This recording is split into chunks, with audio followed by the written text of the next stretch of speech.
If I were the devil,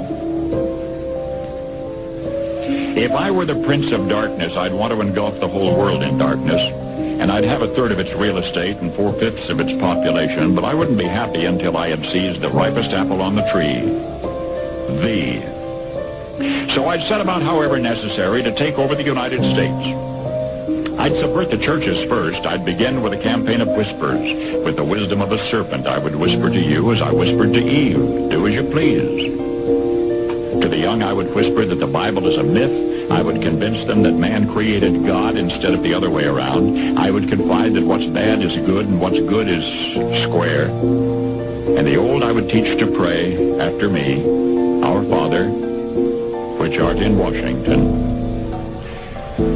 And then I'd get organized. I'd educate authors in how to make lurid literature exciting so that anything else would appear dull and uninteresting. I'd threaten TV with dirtier movies and vice versa. I'd peddle narcotics to whom I could. I'd sell alcohol to ladies and gentlemen of distinction. I'd tranquilize the rest with pills. If I were the devil, I'd soon have families at war with themselves, churches at war with themselves, and nations at war with themselves, until each in its turn was consumed. And with promises of higher ratings, I'd have mesmerizing media fanning the flames. If I were the devil, I would encourage schools to refine young intellects, but neglect to discipline emotions. Just let those run wild. Until before you knew it, you'd have to have drug-sniffing dogs and metal detectors at every schoolhouse door. Within a decade, I'd have prisons overflowing. I'd have judges promoting pornography. Soon I could evict God from the courthouse, then from the schoolhouse, and then from the houses of Congress.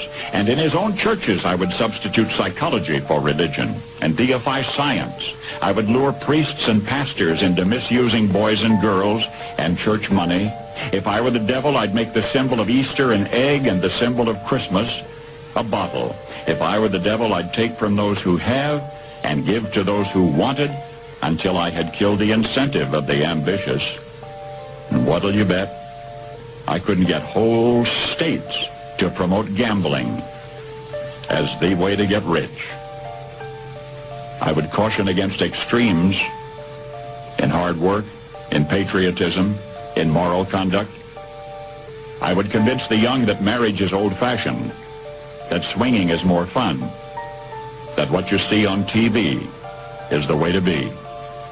And thus I could undress you in public, and I could lure you into bed with diseases for which there is no cure. In other words, if I were the devil, I'd just keep right on doing what he's doing.